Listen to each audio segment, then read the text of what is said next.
In 2023, a 57-year-old patient with end-stage kidney disease made a decision no one expected. He refused dialysis. No machines, no tubes, no hospital visits. Everything was stacked against him. Until he found one last lifeline. A connection with one of the leading experts in intestinal dialysis. A type of dialysis you can actually do without machines, without needles, just by taking a single supplement. Then, the incredible happened. With just this one supplement, the 57-year-old man was not just able to avoid dialysis, he was able to get his creatinine back to normal in just 1 week.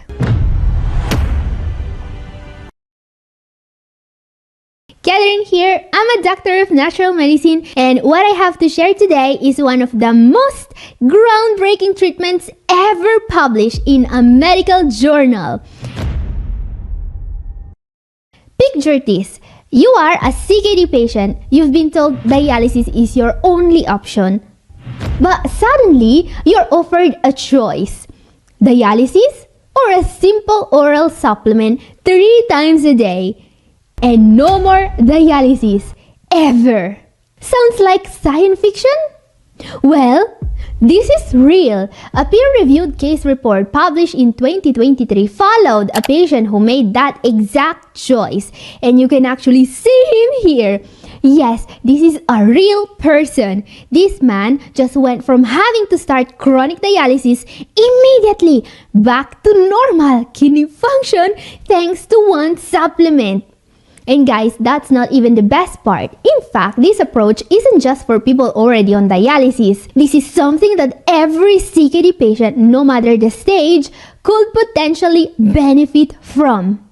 But yeah, I know what you may be thinking. This is impossible. No way that actually happened. No way an end-stage patient avoided dialysis with just one supplement.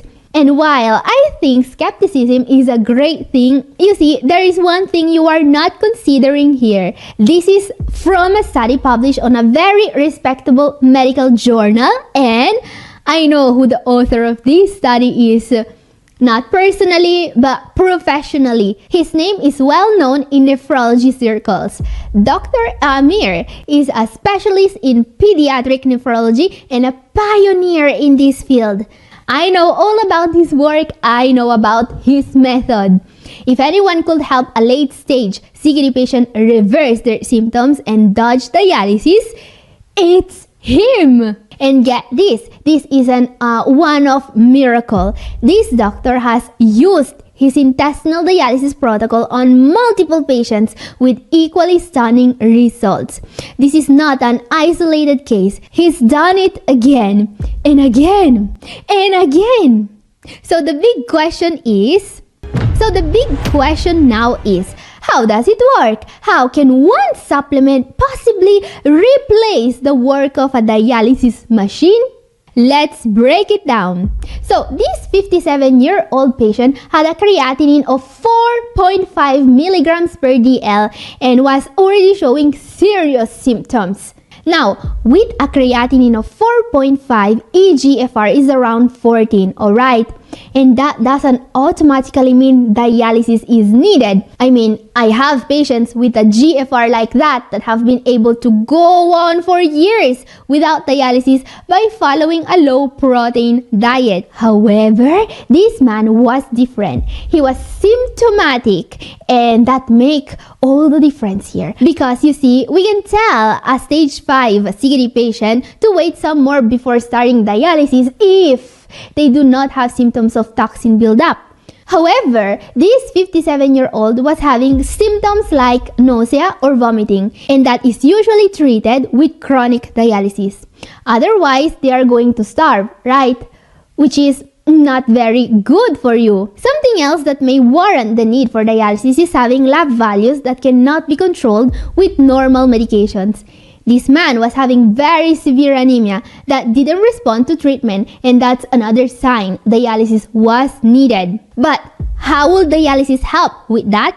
It would help because all these symptoms are caused by just one problem: nitrogen retention, or the accumulation of urea and other products of protein metabolism in blood. When a patient does peritoneal dialysis, dialysis fluid is used to shift all these toxins in the peritoneum and then outside the body. But what if we could shift all those toxins to the gut instead? Well, that's what we call intestinal dialysis. During intestinal dialysis, a patient consumes a relatively large amount of a special type of soluble fiber, which is then digested by the gut bacteria. And this would, in turn, cause uremic toxin to shift into the intestine in large amounts. Yeah, so it's a bit like regular dialysis, but without the need for, being tied to a machine for long hours every other day. And guys, as I was saying, while this is not a treatment commonly prescribed to CKD patients by any means, it can be done. There is proof in scientific literature, and the results are in front of us. This man was saved from dialysis with this approach. After the treatment, his GFR was 79. So the big question is, what supplement can be used to get a patient to do intestinal dialysis?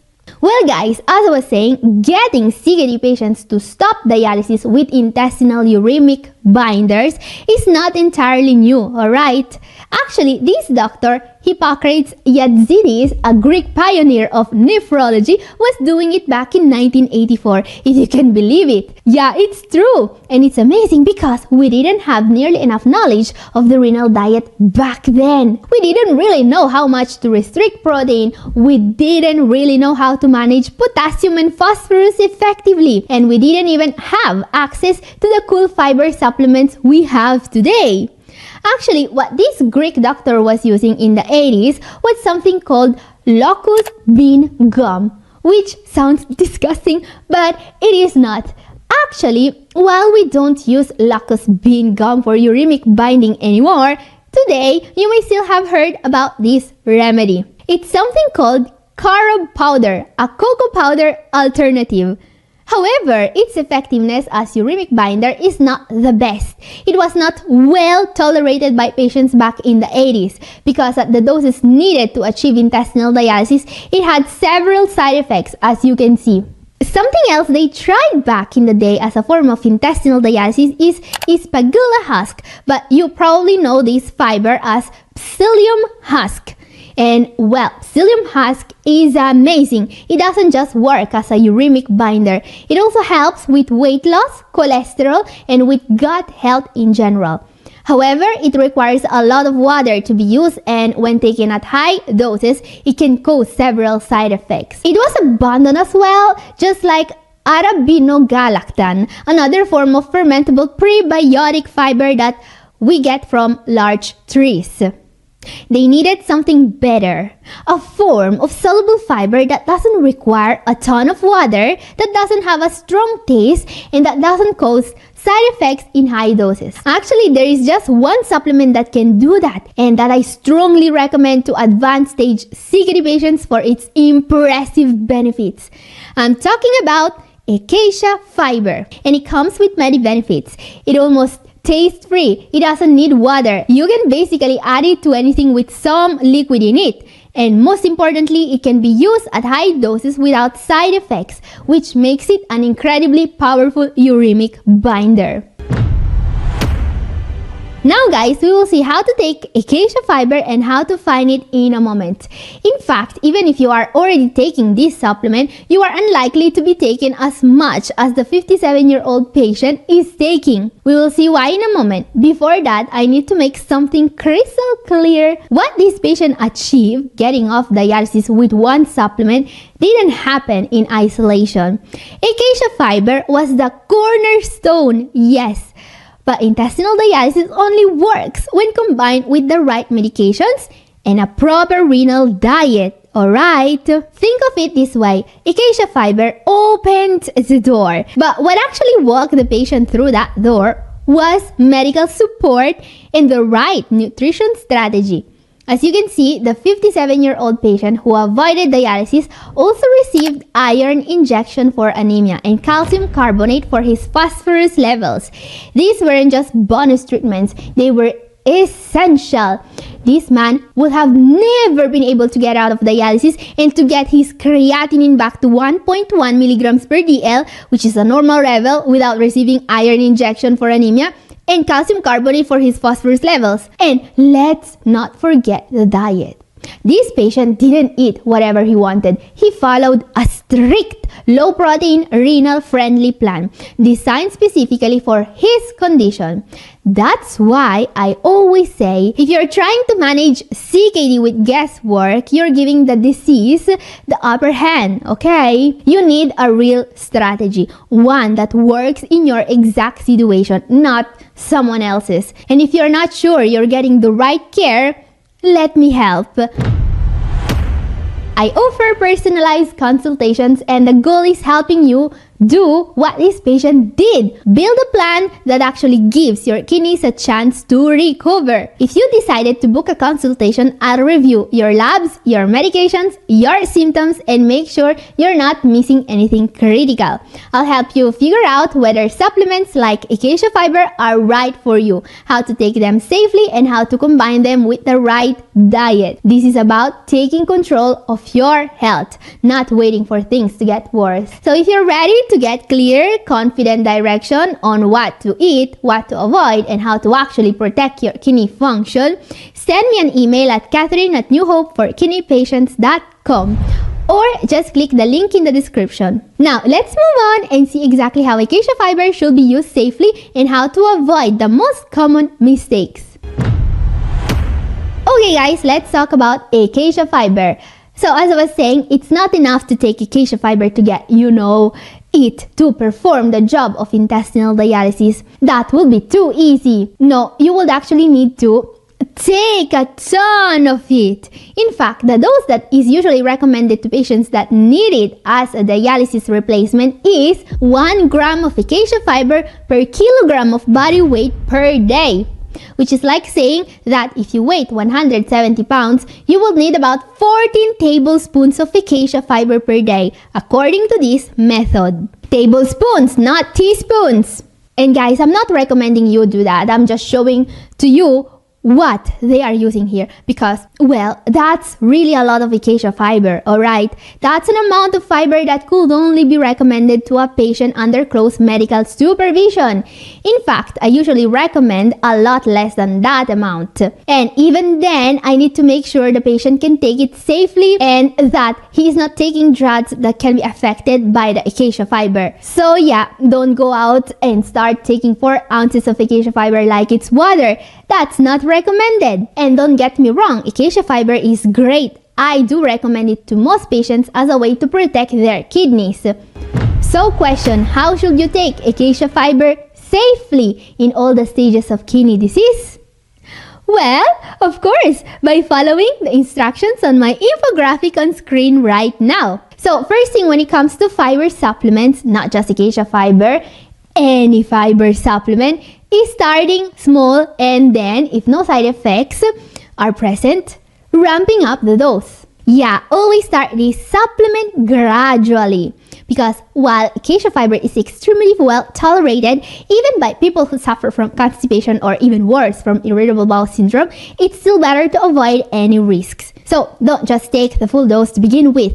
Instead, follow my recommendations you see on screen right now. No rush. When you see everything is fine, you can start taking the full dose, alright? It's also very important to keep in mind that acacia fiber should be taken at least 1 hour apart from oral drugs like, for example, metformin, levothyroxine, blood pressure medications, and even some supplements. Now, acacia fiber is considered safe by the FDA, which also implies that the effect on these medications is minimal. But it's still dose dependent. So yeah, do you remember what I was saying about the fact that intestinal dialysis can only be done with the help of a medical team? This is one of the reasons why. Now, as you can see from my infographic, the doses I recommend are much smaller than what can be used to do intestinal dialysis. But don't worry, this is still effective for protecting the kidneys, and while it won't get you out of dialysis, it might help making sure you don't get there in the first place, especially if combined with the right diet and treatment. Now, the dose I recommend depends on the patient. It should be tailored for the needs of the patient. And remember that you are supposed to take this supplement at your main meals. Now, acacia fiber can be taken in lots of ways. You can mix it in some water and just gulp it down. You can use to make soups denser. You can add it to smoothies, to your oatmeal. Be creative. Now guys, there is something personal I want to share with you. Over the years, I've recommended acacia fiber to many of my patients because it works. It's safe, it's effective, and for people with kidney disease, it can make a real difference. But the problem? It's actually hard to find a clean, reliable, medical grade supplement. So many products out there come with fillers, additives, or mystery ingredients. Not to mention the bad habit many brands have of changing formulations without any clear indications of that happening. I got tired of telling people to buy something and then ask them to double check the label for hidden phosphorus, potassium, or magnesium stearate. So I decided to solve the problem myself. I created Rena Biotech, a supplement brand made specifically for kidney patients. And one of the first products we're launching is Rena Fiber, a pure acacia fiber supplement with zero additives, zero junk. Actually, there is only one ingredient in here: medical grade acacia fiber. That's it, nothing more. So yeah, you will know if I change the formulation, which I won't, of course, because this is exactly the kind of product I've been wishing existed for years. So I made it because next time one of you asks me, Catherine, where can I find a supplement of acacia fiber that's safe for me? I wanted to be able to say, yes, this one is safe. So you'll find a link in the description to renabiotech.co, where you can check it out along with a few other supplements I've developed for kidney support. And I'll be talking more about them in my future videos, so don't forget to subscribe and tap the notification bell if you haven't already. And if you want to know more about what actually works to protect kidney health, the real science back strategies, my video appears for you. And this is all for today. Thank you for watching. God bless you all. Bye-bye.